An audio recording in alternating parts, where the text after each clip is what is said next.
बिस्मिल्लाहिर्रहमानिर्रहीम। अस्सलाम वालेकुम स्टूडेंट्स। इस वीडियो में हम क्वेश्चन नंबर 7 को डिस्कस करेंगे। 7 और 8 का ए पार्ट डिस्कस करेंगे।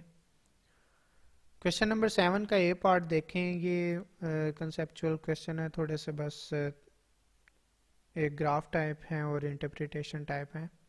7 का एक पार्ट है जो कह रहा है interpret the meaning when r is equal to -1, r is equal to 0, r is equal to 1। तो जब मैंने आपको स्टार्ट ये करवाया कोरिलेशन का टॉपिक, तो तब मैंने इसकी इंटरप्रिटेशन बताई थी कि जब r is equal to r का आंसर जो है वो -1 आ जाएगा तो हम उसको कहते हैं कि there is perfectly negative correlation between both variables. मतलब कि जो भी वेरिएबल्स हों, एक्स वाई हो, यू वी हो, डी एक्स डी वाई हो, जो भी हो, उनका आंसर जब आपके पास r इज इक्वल टू -1 आ गया तो आप कहेंगे there is negative correlation, sorry perfectly negative correlation between both variables. अगर r इज इक्वल टू 0 आ जाए तो फिर आप क्या कहते हैं, there is no correlation between both variables, कोई कोरिलेशन नहीं है। कोरिलेशन का मतलब मैंने पहले बताया हुआ है कि कोरिलेशन क्या था, कि there is relationship between variables. क्योंकि हम इधर टू वेरिएबल्स को ही डील कर रहे हैं, तो हम कह सकते हैं कि रिलेशनशिप बिटवीन बोथ वेरिएबल्स। तो वो हमारे पास क्या होता है, कोरिलेशन होता है। तो इसमें डिपेंडेंट इंडिपेंडेंट का चक्कर नहीं होता। रिग्रेशन में एक डिपेंडेंट होता है और बाकी इंडिपेंडेंट होते हैं। तो और इसमें हमारे पास क्या होता है कि दोनों वेरिएबल जो हैं वो सेम नेचर के ही होते हैं। तो जब भी r इज इक्वल टू -1 आएगा तो आप क्या बोलेंगे, उधर परफेक्टली नेगेटिव कोरिलेशन है। r इज इक्वल टू 0 आ जाए तो हम कहेंगे कोई कोरिलेशन नहीं है, कोई रिलेशनशिप नहीं है वेरिएबल्स के दरमियान में। जब r इज इक्वल टू 1 आ जाए तो फिर हम कह देते हैं कि परफेक्टली पॉजिटिव कोरिलेशन। और अगर इनके दरमियान में आए, जैसे कि r is equal to for example -0.40 आ गया, तो फिर हम बोलेंगे कि ये देयर इज नेगेटिव कोरिलेशन। और अगर r is equal to 0.40 plus की फॉर्म में आ गया तो हम कहेंगे कि देयर इज पॉजिटिव कोरिलेशन। इस तरह इसकी इंटरप्रिटेशन होगी। 7 का बी पार्ट कह रहा है sketch scatter diagram where illustrate positive linear correlation. Perfect positive linear correlation, negative linear correlation है, परफेक्ट नेगेटिव लीनियर कोरिलेशन और नो कोरिलेशन।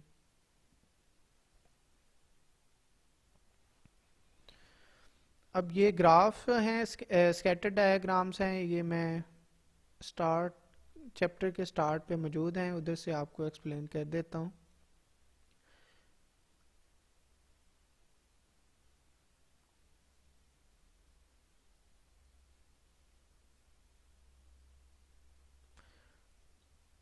ये एक्स एक्सिस पे एक्स है, क्योंकि दो वेरिएबल आपके पास होंगे, उसको आप स्कैटर डायग्राम, ये आपके पास जो डायग्राम्स हैं ये कौन सी डायग्राम्स हैं, स्कैटर डायग्राम। एक्स एक्सिस पे एक्स की वैल्यूज़, वाई एक्सिस पे वाई की वैल्यूज़, आप उनको ड्रा करें, इस तरह पॉइंट्स लगेंगे। मतलब कि कहीं ना कहीं पॉइंट्स जैसे ये लगे हुए हैं इस तरह पॉइंट्स लग जाएंगे। अब ये वैसे इसका नाम लिखा हुआ है डायरेक्ट लीनियर रिलेशनशिप, ये भी नाम है इसके जो मैं जो क्वेश्चन में थे और मैं बताने जा रहा हूँ वो इसी तरह की शेप्स होती हैं। तो इसलिए मैं वो बता देता हूँ, आप अपने पास नोट कर लीजिएगा। कि पहला उसने पूछा हुआ था कि पॉजिटिव लीनियर कोरिलेशन का स्कैटर प्लॉट बताएं, हमें स्कैटर डायग्राम बताएं। तो जब आपकी ये जो ये लाइन जो है ये मतलब कि इस तरफ चल रही है, तो ये मतलब कि x के इंक्रीज होने से, x देखें जैसे जैसे x की वैल्यूज़, क्योंकि इधर 0 स्टार्ट होता है, तो x की वैल्यू बढ़ती जा रही है और इसी तरह y की वैल्यू भी बढ़ती जा रही है। मतलब कि ये देखें आहिस्ता आहिस्ता लाइन ऊपर जा रही है, इस तरफ भी आ रही है और ऊपर की तरफ भी जा रही है। तो हम कह सकते हैं कि x की वैल्यूज़ बढ़ाने से y की वैल्यूज़ भी बढ़ रही हैं, तो ये आपस में इनका जो रिलेशनशिप है ये पॉजिटिव है, पॉजिटिव वे में जा रहा है। ये इनका जो रिलेशनशिप आपस में है वो कौन सा है, पॉजिटिव है और लीनियर रिलेशनशिप है। अप्रॉक्सीमेटली ये लीनियर ही है, मतलब कि आप देखें कि सारे पॉइंट्स इस तरफ ही जा रहे हैं। दूसरे नंबर पे जिसको इन्वर्स लीनियर रिलेशनशिप का नाम दिया गया है, ये हमारे पास होती है नेगेटिव लीनियर रिलेशनशिप होता है इनके दरमियान। वो कैसे? देखें, जैसे जैसे लाइन इस तरफ जा रही है तो x की वैल्यूज तो बढ़ती जाती हैं ना, और जैसे जैसे आप देखें कि ऊपर हम जाएंगे तो y की वैल्यूज बढ़ती जाएंगी। तो आप देखें, जैसे जैसे हम x इंक्रीज कर रहे हैं तो y क्या हो रहा है? डिक्रीज हो रहा है, y नीचे जा रहा है। अब ये इस तरह की वैल्यूज आ रही हैं, मतलब कि पहले x की जब कम वैल्यू थी तो y टॉप पे था, जब x हम बढ़ाते गए तो y नीचे आता जा रहा है। तो ये कौन सा रिलेशनशिप है? ये नेगेटिव रिलेशनशिप है ये भी लीनियर टाइप ही, मतलब कि सारे पॉइंट्स इसी ट्रेंड में चल रहे हैं, तो इसको हम नेगेटिव लीनियर रिलेशनशिप बोलेंगे। ये डायरेक्ट वाला पॉजिटिव और इनवर्स वाला नेगेटिव। अब नेक्स्ट क्या है जिसको डायरेक्ट कर्वीलिनियर रिलेशनशिप बोला गया है? इसमें अगर आप देखें तो मतलब कि एक ना कर्व बन रहा है, और अब आप ये भी देखें कि मतलब कि पॉइंट्स इस तरफ नहीं गए, ना ही मतलब कि स्ट्रेट चल पड़े हैं, जिस तरफ वो मतलब कि पॉइंट्स चल रहे हैं सारे उसी तरफ ही हैं। तो इस तरह का रिलेशनशिप आपके पास होता है perfect positive linear relationship. Linear तो नहीं है, सॉरी, ये कर्वी लीनियर होता है, इसको कहते हैं परफेक्ट पॉजिटिव रिलेशनशिप। अब इसमें क्या है, एक्स पहले एक्स बड़ा और वाई जो है ना मतलब कि पहले थोड़ा सा बड़ा है। देखें, एक्स मज़ीद बढ़ता गया, वाई भी आहिस्ता आहिस्ता मतलब कि बढ़ता ही गया, बढ़ रहा है, इसलिए इसको पॉजिटिव रिलेशनशिप ही बोलेंगे। और ये होगा कौन सा? परफेक्ट पॉजिटिव, मतलब कि सारे पॉइंट्स इस ट्रेंड में चल रहे हैं, कोई सीधा नहीं चल पड़ा, कोई ऊपर नहीं चला गया। इसी तरह इन्वर्स कर्वीलिनियर रिलेशनशिप में जब आएंगे तो जैसे ऊपर वाले दोनों की इंटरप्रिटेशन थी कि एक्स के इंक्रीज करने से वाई डिक्रीज हो रहा है, यहाँ एक्स इंक्रीज हो रहा है तो वाई डिक्रीज हो रहा है, तो इसमें हमारे पास इधर भी क्या है? परफेक्ट नेगेटिव कोरिलेशन है। और ये ई वाला आप देखें तो फिफ्थ जो हमारे पास क्वेश्चन था वो कह रहा था कि नो कोरिलेशन का ग्राफ बनाएं।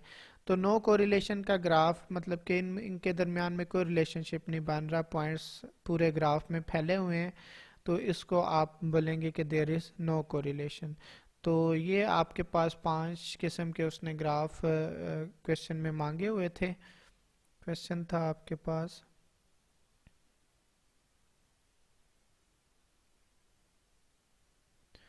7 का बी पार्ट था, यस 7 का B part. Perfect linear correlation मतलब कि किस तरह था आपके पास?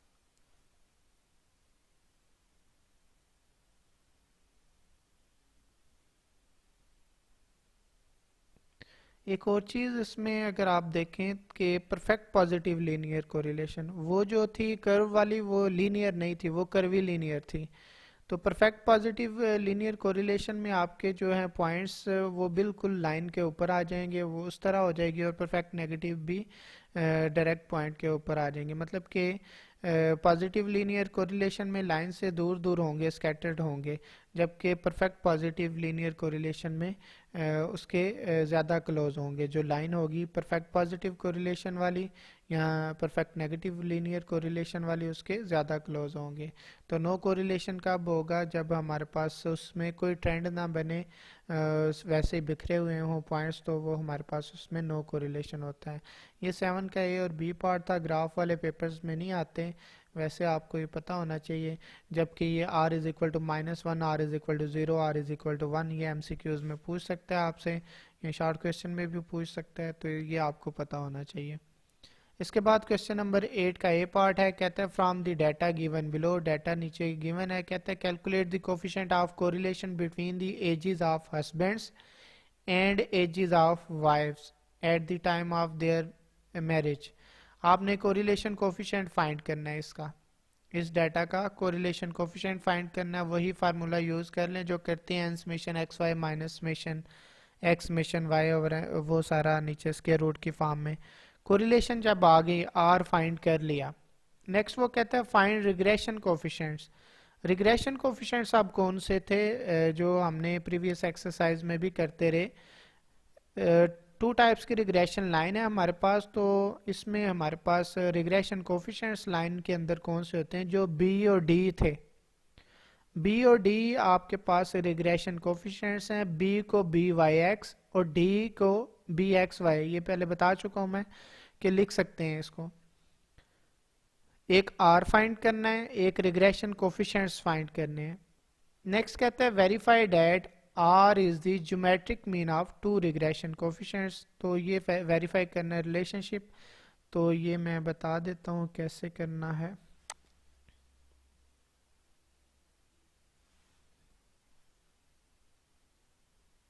एट का सी पार्ट है, उसमें क्वेश्चन है। क्वेश्चन में जो गिवन है एक्स और वाई की वैल्यूज गिवन है, और ऊपर स्टेटमेंट में क्वेश्चन कह रहा था कि calculate the coefficient of correlation. तो कोफिशिएंट ऑफ कोरिलेशन आपने फाइंड कर लेना है। कोफिशिएंट ऑफ कोरिलेशन जो कि आर होता है, आपने आर फाइंड कर लेना है। जो भी फार्मूला आप यूज करना चाहें वो कर सकते हैं। फिर कह रहा था find regression coefficients. Regression coefficients अब आपके पास कौन से होते हैं, बी और डी। बी लिख लें, बी इज इक्वल टू, यहाँ इसको मैं अगर लिखूं बी वाई एक्स, यहाँ इसको आप बी का नाम जो दे रहे थे वो लिख लें। इसका फार्मूला क्या था कि N summation X Y minus summation X summation Y over N summation X square. Values आपने कैलकुलेट की होंगी जब आप कोरिलेशन करेंगे। बस आपने क्या करना है, इसमें पुट कर देनी है। इधर आ जाता है समेशन एक्स का होल स्क्वायर। ये आप बी का फार्मूला लिखते रहे। इसको आप बी वाई एक्स लिख लें या बी लिख लें, मैंने दोनों लिख दिए हैं इसमें। ये एक रिग्रेशन कोफिशिएंट ये है, दूसरा रिग्रेशन कोफिशिएंट कौन सा होता है जिसको आप डी का नाम देते थे, या उसको हम कहते हैं बी एक्स वाई, क्योंकि ये रिग्रेशन लाइन कौन सी होती है, regression line X on Y. तो इसमें ऊपर हमारे पास वही आता है न्यूमरेटर में, डिनोमिनेटर में ये वाई की टर्म्स आती हैं। तो ये दोनों भी आपने फाइंड कर लेने हैं। कोरिलेशन कोफिशिएंट में आपको पता है क्या होता है कि ऊपर यही टर्म होती है और नीचे होता है स्क्वायर रूट। स्क्वायर रूट किसका होता है कि आपके पास दोनों जो रिग्रेशन वाली टर्म्स होती हैं, अब ये देखें मैं किधर से कॉपी कर रहा हूँ, ये बी वाले फार्मूले से। ये पहली टर्म बी वाली होती है और दूसरी टर्म कौन सी होती है, ये डी वाली होती है। अब देखें ये रिलेशनशिप तो उनका ऑटोमेटिकली बन ही रहा है ना, कि ये कैसे बना। अब देखें अगर आप, तो इधर से आपने आर फाइंड कर लेना है, इधर से बी और डी फाइंड कर लेने हैं, या बी वाई एक्स और बी एक्स वाई फाइंड कर लेने हैं। अब नेक्स्ट जो कह रहा था, ये इंपॉर्टेंट प्रॉपर्टी है इसकी जो कोरिलेशन की, कि R is the geometric mean of two regression coefficients. अब ज्योमेट्रिक मीन का फार्मूला क्या था, ये मैं वैसे लिखने लगा हूँ, ये आपने इधर लिखना नहीं है। Geometric mean is equal to क्या होता था फार्मूला, कि अगर आपके पास टू वैल्यूज हैं, मतलब कि a मल्टीप्लाई बाय b, आप उनको मल्टीप्लाई कर लेते थे और उनकी पावर ले लेते थे। जितना रूट होता था, जितनी वैल्यूज होती थी उतना आप उसका रूट ले लेते थे। अगर टू वैल्यूज हो तो इस तरह कर लेते थे। अगर थ्री वैल्यूज हो, फॉर एग्जांपल इसमें सी भी आ जाए, तो फिर आपके पास रूट में क्या आ जाता था, क्यूब। अगर आपके पास इधर सी आएगा, और अगर आपके पास हो इस तरह फोर वैल्यूज आ जाएं, तो फिर पावर में क्या आ जाएगी, फोर्थ रूट आ जाएगा। ऐसे बढ़ता जाता है। ये था ज्योमेट्रिक मीन आपके पास।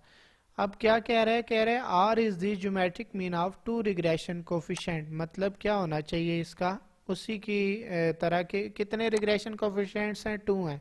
तो अब हम ये वाला फार्मूला देखेंगे, क्योंकि इसमें हमारे पास कितनी वैल्यूज थी, टू वैल्यूज थी। तो हम इधर लिख सकते हैं आर इज क्या है वो, geometric mean of two regression coefficients, मतलब के पावर हमारे पास क्या आएगी 1/2। क्यों? क्योंकि हमारे पास जो रिग्रेशन कोफिशिएंट्स हैं वो कितने हैं, 2 रिग्रेशन कोफिशिएंट्स होंगे जो कि कौन से होंगे, बी और डी। या इसको हम, ये 1/2 आपको पता है क्या होता है, स्क्वायर रूट होता है, तो इसको किस तरह लिखेंगे फिर, स्क्वायर रूट ऑफ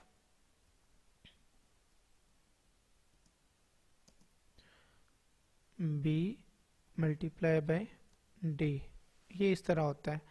मतलब कि इसको हम अब पढ़ेंगे कैसे, R is the geometric mean. Geometric mean मतलब कि दोनों का प्रोडक्ट का उसके रूट लिया हुआ है, जितनी वो वैल्यूज थी उतना उसके ऊपर रूट आया हुआ है। तो R is the geometric mean of both regression coefficients. तो ये आर की वैल्यू जो आई होगी वो, और बी और डी को मल्टीप्लाई करके उसका स्क्वायर रूट करने से, ये मैं अंदर से ख़त्म करने लगूँ, समझाने के लिए लिखा था। तो बी और डी की वैल्यूज़ रखें और स्क्वायर रूट लें मल्टीप्लाई करके, तो ये दोनों आपस में इक्वल आने चाहिए। तो ये ज्योमेट्रिक मीन के फार्मूले भी आपने नहीं लिखने, ये वैसे उसका बस कंसेप्ट इसमें यूज़ हुआ है। तो आपने क्या करना है, दोनों की वैल्यूज़ रख के स्क्वायर रूट करके, तो आर के इक्वल आ जाएगा उसका आंसर। तो उम्मीद है आपको समझ आ गई होगी, अगर नहीं आई समझ तो आप डिस्कशन क्लास में इसको डिटेल से पूछ सकते हैं। तो अपना ख्याल रखिएगा, मिलते हैं नेक्स्ट लेक्चर में। अल्लाह हाफिज़।